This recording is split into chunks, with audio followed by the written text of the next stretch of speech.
স্বামী যদি খুশি হয়ে যায় আল্লাহ খুশি হয়ে যাবে। স্বামী যদি বেজার হয়ে যায় আল্লাহ বেজার হয়ে যাবেন। হযরতে আলী রাদিয়াল্লাহু তাআলা আনহুর স্ত্রী, আমরা প্রত্যেকেই জানি আল্লাহর পয়গম্বরের নয়নের পুতুলি, আদরের দুলালি হযরতে ফাতেমা রাদিয়াল্লাহু তাআলা আনহার কথা।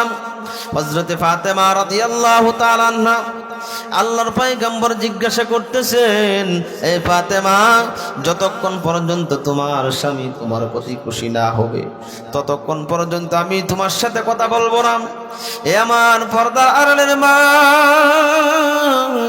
মা বাবার পরে যদি কাউকে সাজদা করার অনুমোদন থাকতো, আল্লাহ রাব্বুল আলামিন যদি দিতেন, তাহলে সর্বপ্রথম একটা স্ত্রীকে তার স্বামীর পায়ে সাজদা করার অনুমোদন দিতেন। কিন্তু সাজদা করার যেহেতু কোনো সিস্টেম নাই, এই জন্য আমার পর্দার আড়ালের মা ও বোনেরা, এক নাম্বার কথা হলো 5 ওয়াক্ত নামাজ, 2 নাম্বার কথা হলো রমজান মাসে 30টা বা 29টা রোজা রাখা, 3 নাম্বার কথা হলো স্বামীর অনুগত্য করা, স্বামীর কথা মতো চলা, স্বামীর মর্জি মতো চলা। দুনিয়াতেও তোমার শান্তি হয়ে যাবে, পরকালেও তোমার মুক্তির ব্যবস্থা হয়ে যাবে। লক্ষ্য করে দেখুন রে পর্দার আড়ালের মা, আল্লাহর পয়গম্বরের জামানায় একটা মহিলা তার বাপের বাড়ির পাশেই থাকতেন। হাদিসের ভিতর পাওয়া যায় 2 তলার উপরে থাকতেন, কিন্তু দেখা যায় তার আপন বাবা, তার আব্বাজান অসুস্থ দীর্ঘদিন যাবৎ। কিন্তু স্বামী বেচারা অর্ডার দিয়ে গিয়েছে, অনুমতি দিয়েছে, কলিজার টুকরা স্ত্রী, 2 তলা থেকে তুমি নিচতলায় নামতে পারবা না। যত কিছু দরকার, 1 মাস হোক, 10 দিন হোক, 5 দিন হোক, 5 দিনের জন্য যদি স্বামী বেচারা সব কিছু বাজার করে রেখে যায়, সব কিছু হাজত পুরা করে রেখে যায়, তারপর যদি কথা বলে যায় 5 দিনের ভিতর নিচে নামার কোনো প্রয়োজন নাই, এই কথাই মানতে হবে। আল্লাহর পয়গম্বরের জামানায় স্বামী বেচারা যখন এই কথা বলে চলে গেলেন, সফরের উদ্দেশ্যে চলে গেলেন, উপর তলা থেকে নিচতলায় নামবে, তার আব্বাজান অসুস্থ। আল্লাহর পয়গম্বরের কাছে চিঠি লিখেছে, ওগো আল্লাহর নবী, আমার বাবা অসুস্থ, আমার বাবা অসুস্থ, কিন্তু নিচতলায় আমার বাবা থাকে। আল্লাহর পয়গম্বর, আমি কি বাবাকে দেখতে যাইতে পারবো কিনা? আল্লাহর পয়গম্বর প্রশ্নের জবাবে লিখেছে, তোমার স্বামীর কি অনুমতি আছে কিনা? আল্লাহর পয়গম্বরের কাছে গিয়ে বলেন, আমার স্বামীর কোনো অনুমতি নাই, আমি কিভাবে যাইব? আল্লাহর পয়গম্বর বলেন, না না, নিচতলায় যাওয়ার জন্য তোমার স্বামীর অনুমতি একান্ত দরকার। নিচতলায় যাওয়ার জন্য তোমার স্বামীর একান্ত দরকার। নিচতলায় যাওয়ার জন্য তোমার স্বামীর যেহেতু অনুমতি নাই, তুমি যাইতে পারবা না। এই জন্য রে পর্দার আড়ালের মা আমার নাম, আল্লাহর পয়গম্বরের কাছে দ্বিতীয়বার আবার যখন চিঠি লিখলেন, ওগো আল্লাহর নবী, আমার বাবার অবস্থা বেশি ভালো না, অবস্থা খুব জটিল হয়ে গেছে, অসুস্থতায় কাতর হয়ে বিছানায় পড়ে আছে, আমি কি করব গো আল্লাহর নবী? আল্লাহর পয়গম্বর বলেন, তোমার স্বামীর অনুমতি আছে কিনা আমি একটু জানতে চাই। মহিলা বলেন, না না না, আমার স্বামীর কোনো অনুমতি নাই, তাহলে তোমার যাওয়ার কোনো প্রয়োজন নাই। এইভাবে আমার পর্দার আড়ালের মা, গাজীপুরের পর্দার আড়ালের মা, প্রথমবার তার স্বামীর প্রথম কথা হলো, তুমি ঘরের ভিতর থাকবা, নিচে যাইতে পারবা না। মহিলা মেনে নিয়েছে। দ্বিতীয়বার কথা হলো, যা কিছু প্রয়োজন তোমার সব কিছু হাজত আমি পুরা করে রেখেছি, সব কিছু দিয়ে গিয়েছি, তোমার যাওয়ার কোনো প্রয়োজন নাই। আল্লাহর পয়গম্বরের কাছে প্রথম চিঠি পাঠাইলেন, চিঠি লিখলেন। আল্লাহর পয়গম্বর বলেন, স্বামীর অনুমতি নাই, যাওয়া যাবে না। দ্বিতীয়বার আবার খবর পাঠাইলেন, স্বামীর অনুমতি নাই, যাওয়া যাবে না। তৃতীয়বার যখন বললেন, ওগো আল্লাহর নবী, আমার বাবা দুনিয়ার জমিন থেকে বিদায় হয়ে চলে গেছেন, ওগো আল্লাহর নবী, আমি কি করব গো আল্লাহর নবী? আল্লাহর পয়গম্বর বলেন, তোমার স্বামীর অনুমতি আছে কিনা? এই মহিলা বলতেছেন, না না না, আল্লাহর পয়গম্বর আমার স্বামীর অনুমতি নাই। আল্লাহর পয়গম্বর বলেন, তোমার স্বামীর যদি অনুমতি না থাকে, তোমার বাবা অসুস্থ হয়েছে, তুমি দেখতে যাইতে পারো নাই, তোমার বাবা বিছনায় কাতর হয়ে পড়ে আছে, তুমি দেখতে যাইতে পারো নাই, তোমার বাবা দুনিয়ার জমিন থেকে চলে গিয়েছেন, তারপরেও তুমি দেখতে যাইতে পারবা না। কারণ আল্লাহ রব্বুল আলামিন, স্বামী তোমার জন্য কত বড় একটি নিয়ামত, স্বামীর কথা অমান্য করা যাবে না। স্বামী খুশি তো আল্লাহ খুশি হয়ে যাবে, স্বামী বেজার তো আল্লাহ বেজার হয়ে যাবে। এই জন্য রে পর্দার আড়ালের মা ও বোনেরা, যখন তার বাবা দুনিয়ার জমিন থেকে চলে গেছেন, কিন্তু দেখা যায় সর্বশেষ শেষ মুহূর্তে মার বাবার চেহারাটা দেখার জন্য যাইতে পারে নাই। যখন স্বামী বেচারা যখন এসেছে আল্লাহর পয়গম্বরের কাছে, স্বামী স্ত্রী মিলে দুজন কারগুজারি করলেন আর বলতেছেন, ওগো আল্লাহর নবী, আমি যখন সফরের উদ্দেশ্যে কোথাও গিয়েছিলাম, আমার স্ত্রীকে আমি বলে গিয়েছি দুতলার উপর থেকে নিচতলায় নামার কোনো অনুমতি নাই, যাহা কিছু প্রয়োজন সব কিছু আমি দিয়ে গিয়েছি। কিন্তু আমার স্ত্রী কি করেছে? কথা মেনেছে। প্রথম নাম্বার কথা মেনেছে, দ্বিতীয় নাম্বার আমার স্ত্রী, আমার শ্বশুর যখন অসুস্থ হয়ে পড়েছে তারপরেও যাই নাই। তৃতীয় নাম্বার, আমার শ্বশুর যখন দুনিয়ার জমিন থেকে বিদায় হয়ে চলে গেছে তারপরেও শেষবারের মতো জনমের মতো মহিলা বলতেছেন, আল্লাহর রাসূল, শেষবারের মতো আমার বাবার মুখটাও আমি দেখতে পারি নাই। আমি স্বামীর কথাকে এত প্রাধান্য দিয়েছি, বর্তমান সময়ের ভিতর যদি হয়তো রে আমার বন্ধু, আমার পর্দার আড়ালের মা ও বোনেরা, কিন্তু দেখা যায় রে আমার পর্দার আড়ালের মা ও বোনেরা, বর্তমান সময়ে যদি এরকম হইতো, স্বামী দরকার পরে একটার জায়গায় দুইটা বাদ দিব, তারপরে বাবা অসুস্থ না দেখে পারবো না, ঠিক কিনা বলে? আল্লাহ রাব্বুল আলামিন বলেন, لئن شكرتم لأزيدنكم ولئن كفرتم إن عذابي لشديد।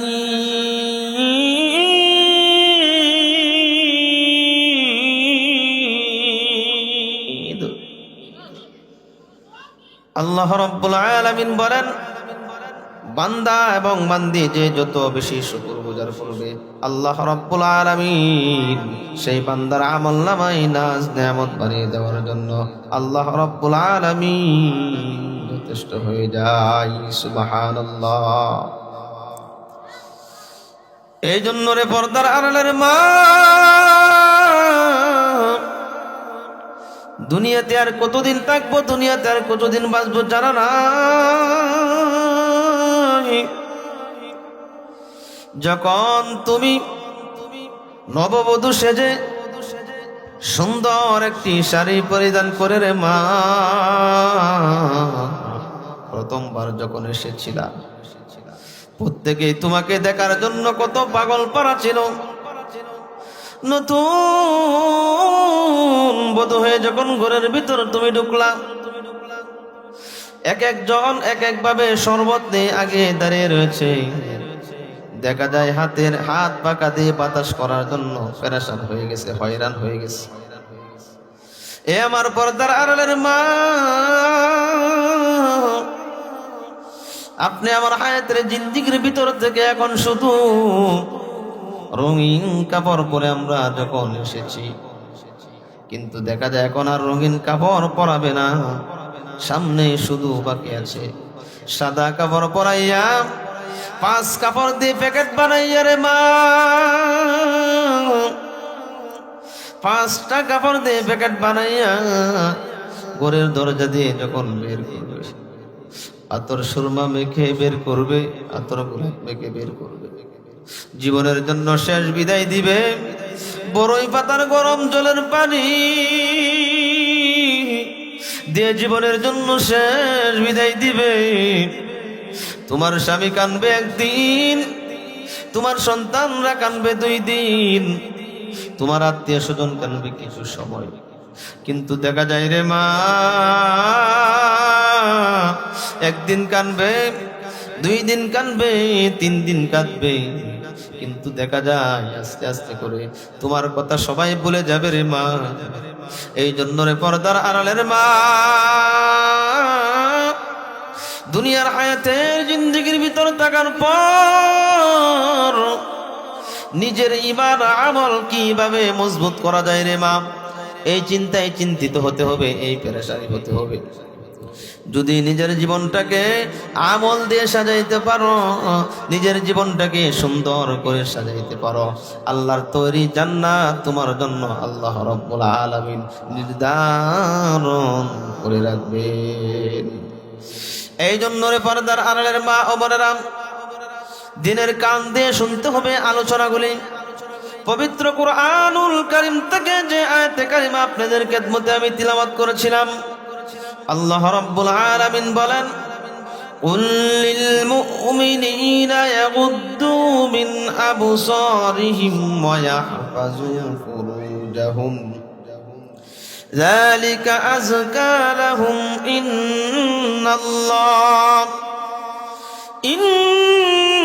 ইন্নাল্লাহা খাবীরুম বিমা ইয়াসনাউন।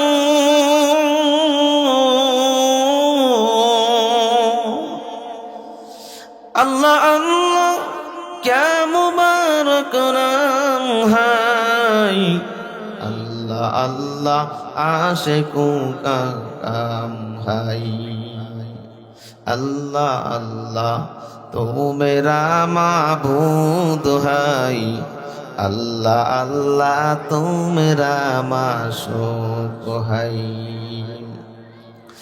ও আমার পর্দার আড়ালের মা, আল্লাহ রাব্বুল আলামিন পবিত্র কুরআনুল কারীমের ভিতর বলেন, কুল লিল মুমিনিনা ইয়াগুদ্দু মিন আবসারিহিম। এখানে সর্বপ্রথম বলা হয়েছে পুরুষদের কথা বলা হয়েছে। এই তামাম পৃথিবীর পুরুষেরা তোমরা শুনে রাখো, তোমরা যখন রাস্তা দিয়ে চলাফেরা করবা, তোমরা যখন এদিক সেদিক যাইবা, তোমাদের নিজের নজরকে তোমরা কি করো, হেফাজত করো, তোমাদের দৃষ্টিকে নিচের দিকে রাখো। শুধু তাই নয় রে আমার এ পর্দার আড়ালের মা, আল্লাহ রাব্বুল আলামিন সূরাতুন নূরের 30 নম্বর আয়াতের ভিতরে বলেন, এই তামাম পৃথিবীর পুরুষেরা তোমরা কি করো, তোমাদের নিজের চোখের হেফাজত করো, আর 2 রানের লজ্জাস্থানের হেফাজত করো। আল্লাহ রাব্বুল আলামিন এই 2টা জিনিস হেফাজত করতে পারলে আল্লাহর পয়গম্বর বলেন, আমি জান্নাতে পৌঁছে দেওয়ার জন্য একটা ইমানদারকে যথেষ্ট হয়ে যাই। সুবহানাল্লাহ। আল্লাহ রাব্বুল আলামিন 31 নম্বর আয়াতের ভিতর আল্লাহ রাব্বুল আলামিন বলেন, এ তামাম পৃথিবীর নারীরা রে, তোমরা শুনে রাখো রে মা, আল্লাহ রাব্বুল আলামিন বলেন, মাগো তোমাদের সতীত্বের হেফাজত করার কথা বলেছেন আল্লাহ রাব্বুল আলামিন, তোমাদের লজ্জাস্থানের হেফাজত করার কথা বলেছেন আল্লাহ রাব্বুল আলামিন। আমরা দেখতে পাই জানালার পর্দা দিয়ে, জানালার পাক দিয়ে আমরা বেগানা পুরুষের দিকে তাকিয়ে থাকি, আমাদের বুরকার পাক দিয়ে বেগানা পুরুষের দিকে তাকিয়ে থাকি। না না না, আল্লাহ রাব্বুল আলামিন বলেন, যেমন পুরুষের পর্দা রয়েছে তেমন তদ্রূপ মহিলাদের পর্দা আল্লাহ রাব্বুল আলামিন ফরজ করে দিয়েছেন। আর মহিলারা জান্নাতে যাওয়ার জন্য সহজ ঠিকানা হবে তারা যদি রীতিমতন 4টা কাজের উপর আমল করতে পারে। আল্লাহ রাব্বুল আলামিন 4টা আমলের বিনিময়ে আল্লাহ রাব্বুল আলামিন তাদের জন্য জান্নাত নির্ধারণ করে রাখবেন। সুবহানাল্লাহ। এই জন্য রে পর্দার আড়ালের মা ও বোনেরা, আল্লাহর পয়গম্বর জনাবে মুহাম্মদুর রাসূলুল্লাহ সাল্লাল্লাহু আলাইহি ওয়াসাল্লাম বলেন, আল মারআতু ইযা সাল্লাত খামসাহা ওয়া সামাত শাহরাহা ওয়া আহসানাত ফারজাহা ওয়া আতাআত বা'লাহা ফালতাদখুল মিন আইয়ি আবওয়াবিল জান্নাতি শাআত আও কামা ক্বালা আলাইহিস সালাতু ওয়াস সালাম। আল্লাহর পয়গম্বর বলেন, এ পর্দার আড়ালের মা, আল্লাহর পয়গম্বর বলেন একটা মহিলা যদি 4টা আমল করতে পারে, কয়টা আমল? একটা মহিলা যদি 4টা আমলের ভিতর অটল থাকতে পারে, 1 নাম্বার হলো আল্লাহ রাব্বুল আলামিনের হুকুম 5 ওয়াক্ত নামাজ কোনো মহিলা যদি রীতিমতন পড়ে। 2 নাম্বার হলো রে আমার বন্ধু, আমার পর্দার আড়ালের মা ও বোনেরা, রমজানুল মুবারক মাস যখন আমাদের মাঝে উপস্থিত হয়ে যায়, 29টা বা 30টা রোজা যে মহিলা রাখতে পারবে আল্লাহর রাজি এবং খুশির জন্য, অবশ্যই আল্লাহ রাব্বুল আলামিন 2টা আমল। 3য় নম্বর আমল হলো যে মহিলা তার স্বামীর অনুমতি ছাড়া চলাফেরা করবে না, স্বামীর কথাকে প্রাধান্য দিবে, নিজের জীবনের চাইতে, নিজের যৌবনের চাইতে, সব কিছুর চাইতে স্বামীকে যে যত বেশি প্রাধান্য দিবে, আল্লাহর পয়গম্বর বলেন 4 নাম্বার কথা হলো তাদের সতীত্বর হেফাজত করবে। কিন্তু বর্তমান সময়ে দেখা যায় আমাদের সতীত্বর হেফাজত আমাদের স্বামীর সামনে করি, আর ভিন্ন পুরুষের সামনে যখন যাই আলতালি বৃষ্টি আইবুড়ু, তারপরে মেকআপ করে সুন্দর করে সুগন্ধি ব্যবহার করে আমরা নিজের সৌন্দর্য ভিন্ন পুরুষকে দেখানোর জন্য চিন্তা ভাবনা করি, রাস্তা দিয়ে হেঁটে হেঁটে যাই। না না না না, এ গাজীপুরের কলেজার টুকরা মা, হায়াতের জিন্দিগি কিন্তু তোমার না জানি কখন শেষ হয়ে যায়। স্বামীর খেদমত 1 নম্বরে 5 ওয়াক্ত নামাজ পড়তে হবে, 2 নম্বরে রমজান মাসে 29টা বা 30টা রোজা রাখতে হবে, 3 নম্বরে স্বামীর খেদমত করতে হবে, 4 নম্বরে কি করতে হবে? 4 নম্বরে কি কাজটা করতে হবে? এ পর্দার আড়ালের মা, নিজের সতীত্বর হেফাজত করতে হবে। আমি একটা দৃষ্টান্ত স্বরূপ যদি বলে যাই তাহলে আমাদের পর্দার আড়ালের মা এবং বোনদেরকে বুঝতে সহজ হবে, বুঝতে সহজ হবে। হযরতে বাইজিদ বুস্তামি রহমাতুল্লাহি আলাইহি একজন আল্লাহওয়ালা বুজুর্গ ব্যক্তি ছিলেন। কোনো একদিন রাস্তা দিয়ে হেঁটে হেঁটে যাওয়ার পর গাছের উপর থেকে একটি পাখি প্রস্রাব করে দেয়, একটা পাখি মল ছেড়ে দেয়, পায়খানা করে দেয়। হযরতে বাইজিদ বুস্তামি রাহমাতুল্লাহি আলাইহি যখন পাখিটাকে বলতেছে, পাখি রে তুমি কি ইচ্ছাকৃতভাবে এখানে মল ছাড়ছো কিনা? পাখি বুড়াও করে না। দ্বিতীয়বার বলে, পাখি তুমি কি ইচ্ছাকৃতভাবে ছেড়ে যদি থাকো তাহলে মাপ চাও, মাফ করে দিব। তৃতীয়বার বলছে, আর যদি তুমি অনিচ্ছাকৃতভাবে ছাড়ো তারপরে আমার সাথে বলো। কিন্তু পাখি বলতেছে, আমি ইচ্ছাকৃতভাবে তোমার শরীরে পায়খানা করে দিয়েছি, কিন্তু আমি মাপ চাইব না। হযরতে বাইজিদ বুস্তামি রাহমাতুল্লাহি আলাইহি পাখির দিকে ইশারা করতে দেরি হয়, আল্লাহর কুদরতি পক্ষ থেকে পাখি সঙ্গে সঙ্গে জ্বলে সরকার হয়ে যায়। এই ছিল ওলিদের কেরামত, এই ছিল ওলিদের পাওয়ার। যারা আল্লাহর জন্য হয়ে যায় স্বয়ং আল্লাহ তাদের জন্য হয়ে যায়, স্বয়ং আল্লাহ তার জন্য হয়ে যায়। এই ঘটনা করার পর সামনের দিকে একটু অগ্রসর হয়ে গেলেন। হযরত বাইজিদ বুস্তামি রাহমাতুল্লাহি আলাইহি হেঁটে হেঁটে যাচ্ছেন। যাওয়ার পর ইতিমধ্যে দিয়ে নামাজের সময় হয়ে গেল। একটি কুঁড়ে ঘর, চতুর্দিক দিয়ে পর্দা করা, বেষ্টন করা, ভিতর থেকে কোনো আওয়াজ নাই, শব্দ নাই, রাও নাই, কথা নাই, কোনো কিছু নাই। বাইজিদ বুস্তামি রাহমাতুল্লাহি আলাইহি বলতেছেন, আমি ওযু করব, নামাজ পড়ব, আমাকে একটু ওযুর পানি দেওয়া যাবে কিনা? আমাকে একটু ওযুর পানি দেওয়া যাবে কিনা? এই পর্দার আড়ালের মা, এইটা বলার উদ্দেশ্য হলো রে মা, একটা নেককারিনী মহিলার দাম আল্লাহ রাব্বুল আলামিনের কাছে কত বেশি, এইটার জন্য এই উদাহরণটা দেওয়া। হযরত বাইজিদ বুস্তামি রাহমাতুল্লাহি আলাইহি যখন প্রথমবার পানি চাইলেন, পানি দেয় নাই। দ্বিতীয়বার যখন চাইলেন, পানি দেয় নাই। তৃতীয়বার যখন চাইলেন, হযরত বাইজিদ বুস্তামি রাহমাতুল্লাহি আলাইহি বলতেছেন, আমাকে যদি ওযুর জন্য, নামাজ পড়ার জন্য একটু পানি না দেন গো মা, আপনার কিন্তু ক্ষতি হয়ে যাবে, অনেক সমস্যা হয়ে যাবে। পর্দার আড়াল থেকে ডাক চলে আসলো, এ বাইজিদ, পাখি মারার কেরামতি তুমি যদি আমার সাথে আইসা বলো তাহলে ভুল হয়ে যাবে। বাইজিদ বুস্তামি রাহমাতুল্লাহি আলাইহি বলতেছেন, আহারে এই মহিলা তো আমার চাইতে আরো বড় ওলি, জিন্দা ওলি, কিভাবে সম্ভব? আমি কোথায় পাখি মারলাম আর মহিলা কিভাবে জানলো? এইটা কিভাবে সম্ভবের কথা? আল্লাহ বাইজিদ বুস্তামি রহমাতুল্লাহি আলাইহির অন্তরের ভিতর কৌতূহল জেগে গেল। না না, মার কাছ থেকে আমি জানতে চাই কিভাবে জেনেছেন। পর্দার আড়াল থেকে আবার বলতেছে, মা গো, আমি পাখি কোথায় মারলাম আপনি কিভাবে জানলেন? আমাকে একটু জানান, আমি একটু জানতে চাই। বাইজিদ বুস্তামি রহমাতুল্লাহি আলাইহি কথার জবাব দেওয়ার জন্য জবাব দিতে গিয়ে মহিলা বলতেছেন, আমি নতুন বিবাহ হয়েছে আমার, এখনো পর্যন্ত আমার সন্তানাদি হয় নাই, কিন্তু আমার স্বামী একজন পরহেজগার স্বামী, 5 ওয়াক্ত নামাজ পড়ে আর সারাদিন কাটে আর স্বামীর কথা ছাড়া আমি একটা খাই এই দিক সেদিক চলাফেরা করি না। স্বামীর সদা সর্বদাই স্বামীর খেদমত করি, স্বামীর কথা মানি, স্বামীর হুকুমের ভিতর চলি, আর আল্লাহ রাব্বুল আলামিনের হুকুম 5 ওয়াক্ত নামাজ পড়ি।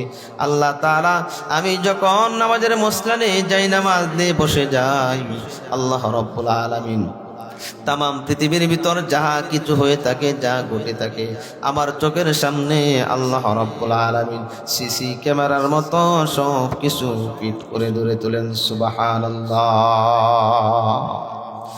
এই জন্য রে পর্দার আড়ালের মা ও বোনেরা, এই মহিলাটার 1 নাম্বার গুণ ছিল 5 ওয়াক্ত নামাজ রীতিমতন আদায় করা। আল্লাহকে কখনো ফাঁকি দেয় না। আল্লাহকে যারা ফাঁকি দেয় নাই, অবশ্যই আল্লাহ রাব্বুল আলামিন, সে পুরুষ হোক মহিলা হোক, আল্লাহ রাব্বুল আলামিন কখনোই তাকে ফাঁকি দিবেন না।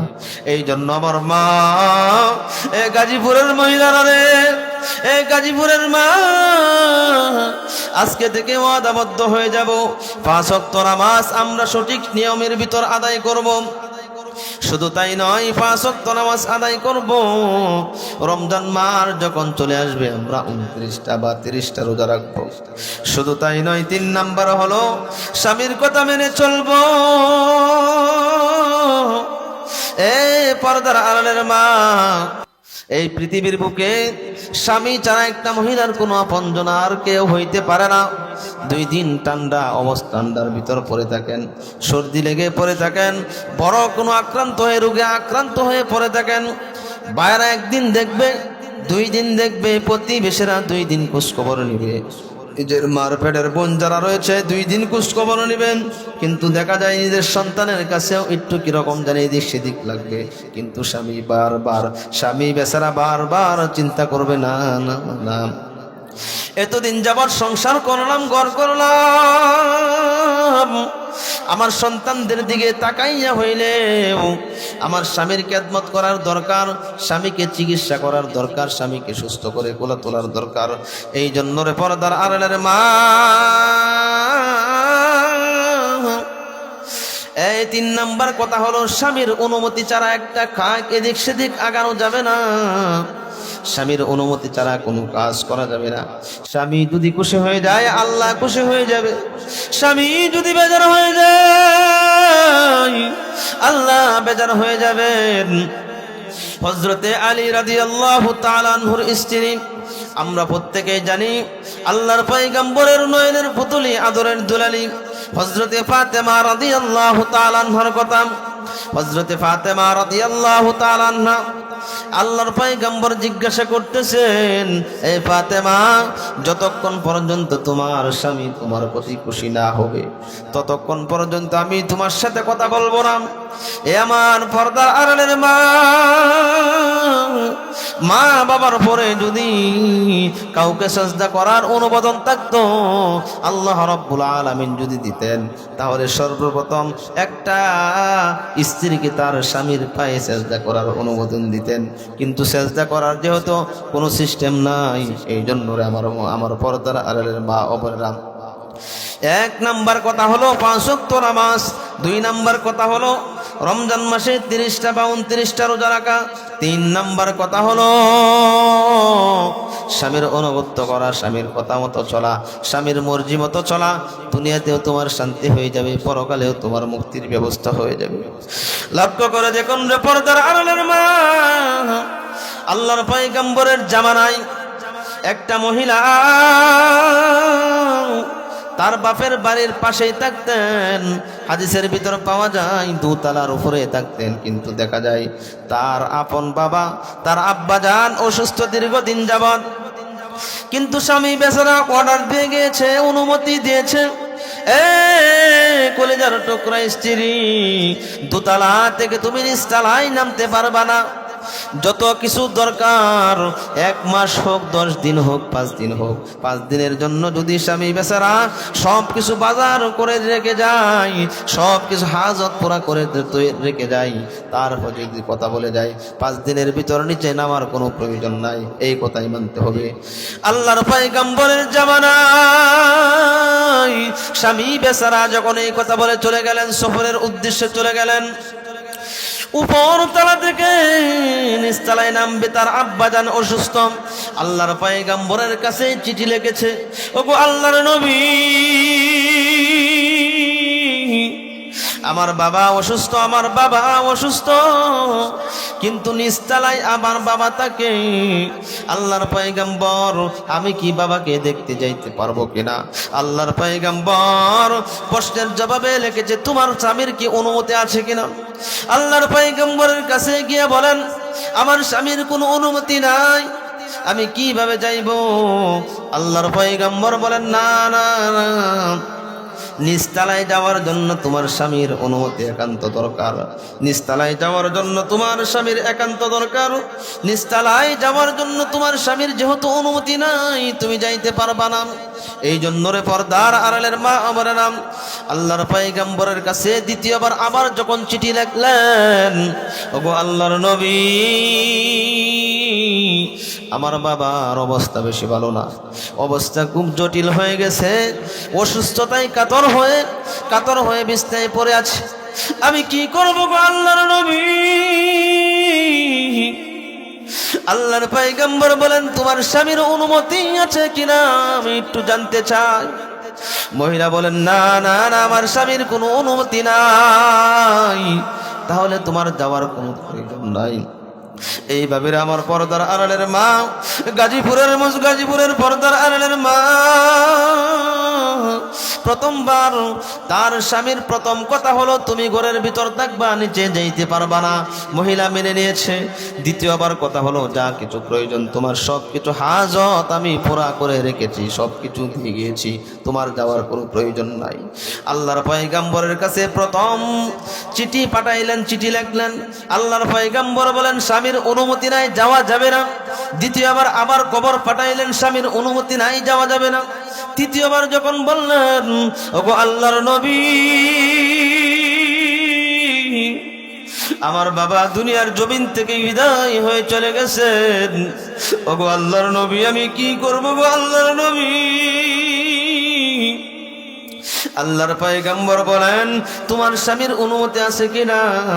এই মহিলা বলতেছেন, না না না আল্লাহর পয়গম্বর, আমার স্বামীর অনুমতি নাই। আল্লাহর পয়গম্বর বলেন, তোমার স্বামীর যদি অনুমতি না থাকে, তোমার বাবা অসুস্থ হয়েছে, তুমি দেখতে যাইতে পারো নাই, তোমার বাবা বিছনায় কাতর হয়ে পড়ে আছে, তুমি দেখতে যাইতে পারো নাই, তোমার বাবা দুনিয়ার জমিন থেকে চলে গিয়েছেন, তারপরেও তুমি দেখতে যাইতে পারবা না। কারণ আল্লাহ রব্বুল আলামিন, স্বামী তোমার জন্য কত বড় একটি নিয়ামত, স্বামীর কথা অমান্য করা যাবে না। স্বামী খুশি তো আল্লাহ খুশি হয়ে যাবে, স্বামী বেজার তো আল্লাহ বেজার হয়ে যাবে। এই জন্য রে পর্দার আড়ালের মা ও বোনেরা, যখন তার বাবা দুনিয়ার জমিন থেকে চলে গেছেন, কিন্তু দেখা যায় শেষ মুহূর্তে মার বাবার চেহারাটা দেখার জন্য যাইতে পারে নাই। যখন স্বামী বেচারা যখন এসেছে আল্লাহর পয়গম্বরের কাছে, স্বামী স্ত্রী মিলে দুজন কারগুজারি করলেন আর বলতেছেন, ওগো আল্লাহর নবী, আমি যখন সফরের উদ্দেশ্যে কোথাও গিয়েছিলাম, আমার স্ত্রীকে আমি বলে গিয়েছি দুতলার উপর থেকে নিচতলায় নামার কোনো অনুমতি নাই, যা কিছু প্রয়োজন সব কিছু আমি দিয়ে গিয়েছি। কিন্তু আমার স্ত্রী কি করেছে? কথা মেনেছে।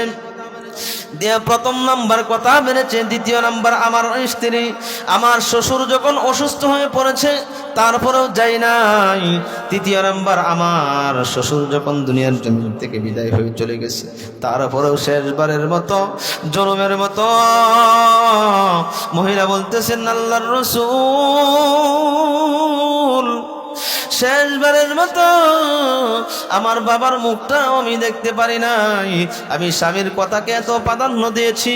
বর্তমান সময়ের ভিতর যদি হয়তো রে আমার বন্ধু, আমার পর্দার আড়ালের মা ও বোনেরা, কিন্তু দেখা যায় রে আমার পর্দার আড়ালের মা ও বোনেরা, বর্তমান সময়ে যদি এরকম হইতো, স্বামী দরকার পরে একটার জায়গায় দুইটা বাদ দিব, তারপরে বাবা অসুস্থ না দেখে পারবো না, ঠিক কিনা বলে?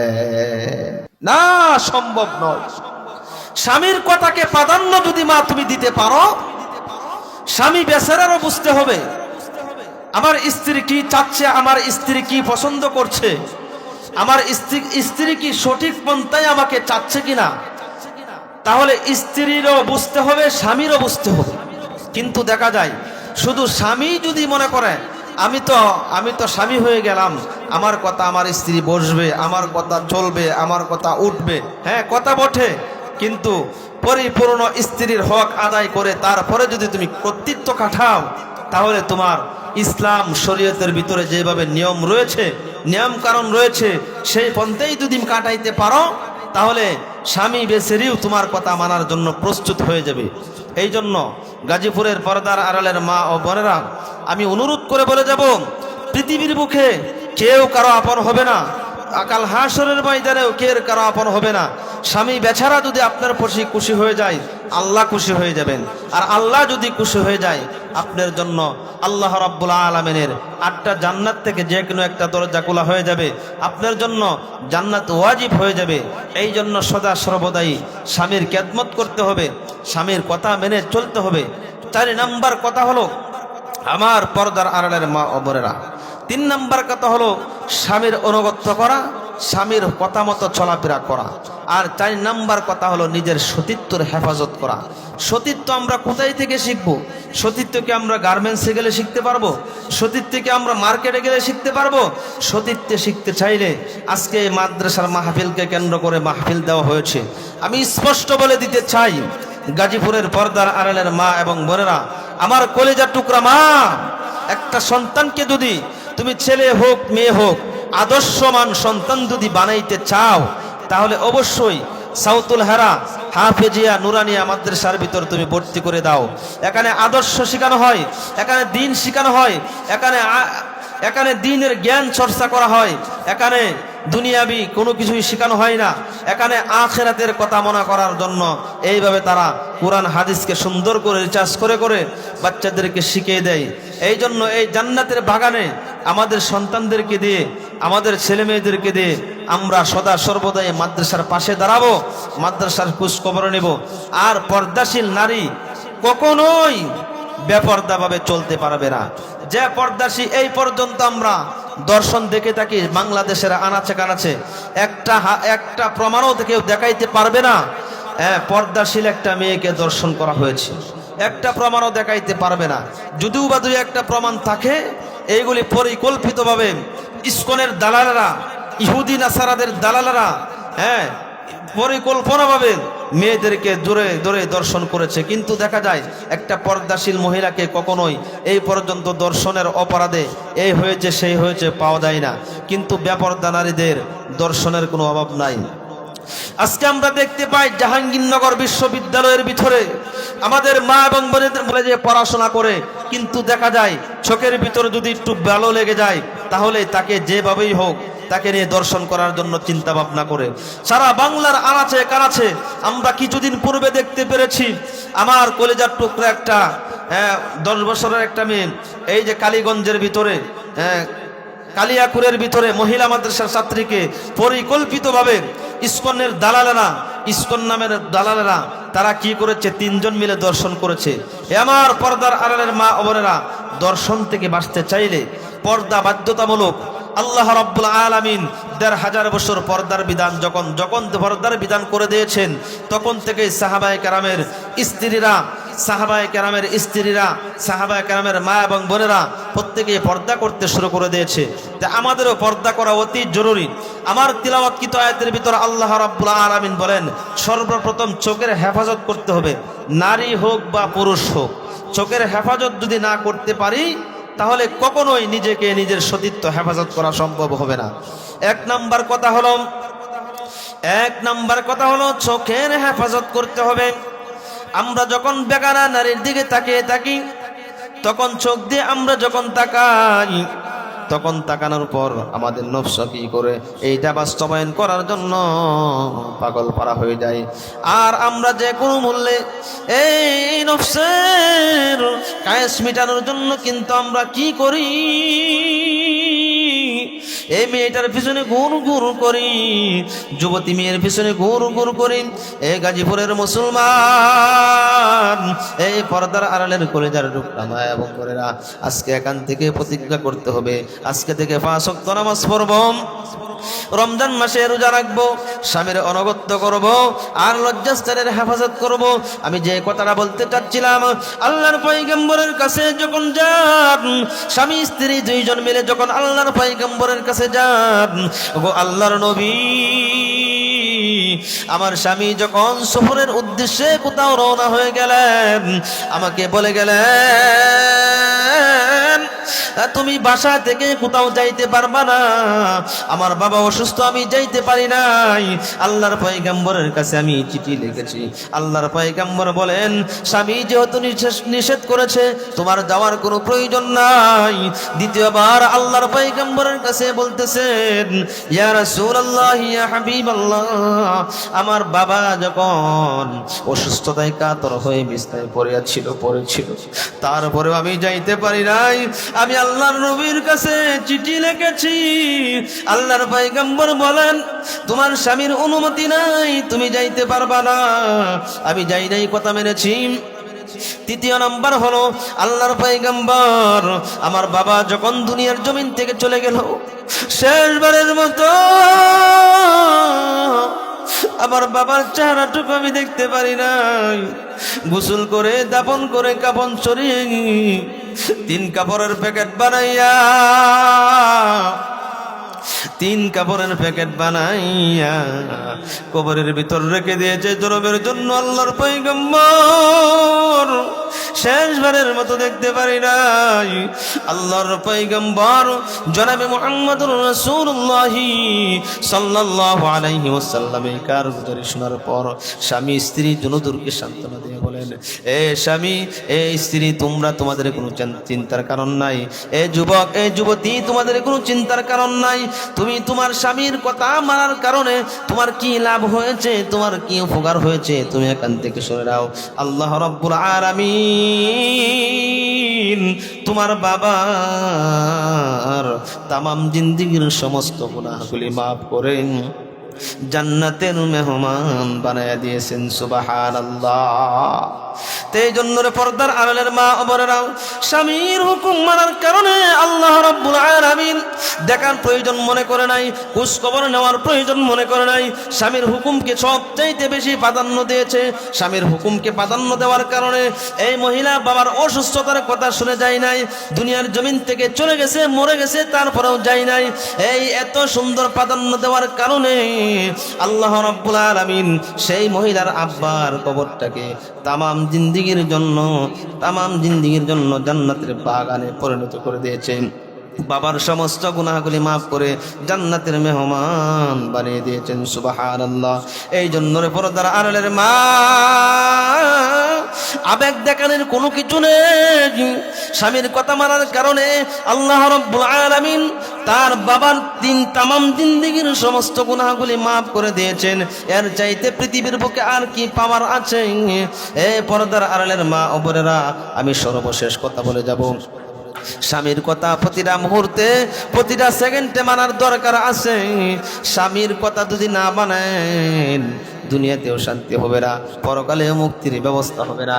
এই জন্য রে পর্দার আড়ালের মা ও বোনেরা, আমার তিলাওয়াতকৃত আয়াতের ভিতর আল্লাহ রাব্বুল আলামিন বলেন, قل للمؤمنين يغضوا من أبصارهم ويحفظوا فروجهم ذلك أزكى لهم إن الله خبير بما يصنعون। আল্লাহ রাব্বুল আলামিন বলেন, কুল হে রাসূল আপনি জানিয়ে দেন तमाम পৃথিবীর পুরুষদেরকে তারা যেন তাদের দৃষ্টিকে নিচের দিকে রাখে, তাদের দুই রানের মাঝখানের লজ্জাস্থানকে তারা যেন হেফাজত করে। 38 নম্বর আয়াতের ভিতরে বলেন, এ ওয়াকুল লিল মুমিনিনা ইয়াগুদুনা মিন আবসারিহিন্না ওয়া ইয়াহফাযুনা ফুরুজাহুন্না। এই আয়াতের ভিতরে বলেন तमाम পৃথিবীর নারীরা তোমরা কি করো, তোমরা পর্দা করো, তোমরা পর্দা করো, তোমরা পর্দা করো। জালালার পাক দিয়ে কোনো যুবকের দিকে তাকানো যাবে না, বুরকার পাক দিয়ে কোনো যুবকের দিকে তাকানো যাবে না। শুধু তাই নয়, তোমরা চোখের পর তোমরা পর্দা করবা, কণ্ঠেরও পর্দা করতে হবে, আওয়াজেরও পর্দা করতে হবে। আল্লাহর পয়গম্বরের সাহাবী হযরতে আব্দুল্লাহ ইবনে মাকতুম অন্ধ একজন সাহাবী, আল্লাহর পয়গম্বরের কাছে যখন অন্ধ সাহাবী আসতেছিল, আল্লাহর পয়গম্বর উনার বিবিদেরকে নিয়ে আলোচনা করতেছিলেন, কিন্তু দেখা যায় বিবিরা জোরে জোরে আওয়াজ দিয়ে কথা বলতেছিলেন।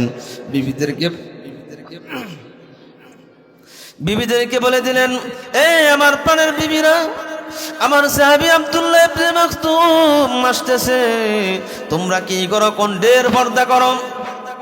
আল্লাহর পয়গম্বরের স্ত্রীরা বলতেছেন উনি তো চোখে দেখে না। আল্লাহর পয়গম্বর বলেন, চোখে দেখে না, কানেও কি শুনে না নাকি? বিষয়টা কি এরকম কিনা? না না না, চোখে দেখে না তাতে কোনো সমস্যা নাই, কানে তো শুনে। তোমাদের কণ্ঠের পর্দা তোমাদের করতে হবে। এই জন্য গাজীপুরের মা পর্দা করা একান্ত দরকার। আর আমাদের সন্তানদেরকেও পর্দা শেখানো দরকার। আমাদের সন্তানদেরকে পর্দা শেখানো দরকার। আমাদের 5 বছর 6 বছরের যারা মেয়েরা রয়েছে প্রত্যেকটা মেয়েকে মহিলা মাদ্রাসায় ভর্তি করানোর দরকার। এই সাউতুল হেরা মাদ্রাসায় মেয়েদের শাখাও রয়েছে, ছেলেদের শাখাও রয়েছে। এইটার ভিতর ভর্তি করে দিলে আজকে আমি দেখলাম, আজকে আইসাই দেখতে পাইলাম 5 বছর 6 বছরের মেয়েরা কত সুন্দর বোরকা পরিধান করেছে। তাদের চেহারা দেখা যায় না, তাদের শুধু চক্ষুগুলি দেখা যায়। কত সুন্দর পর্দার ব্যবস্থা। এই জন্য রে আমার পর্দার আড়ালের মা,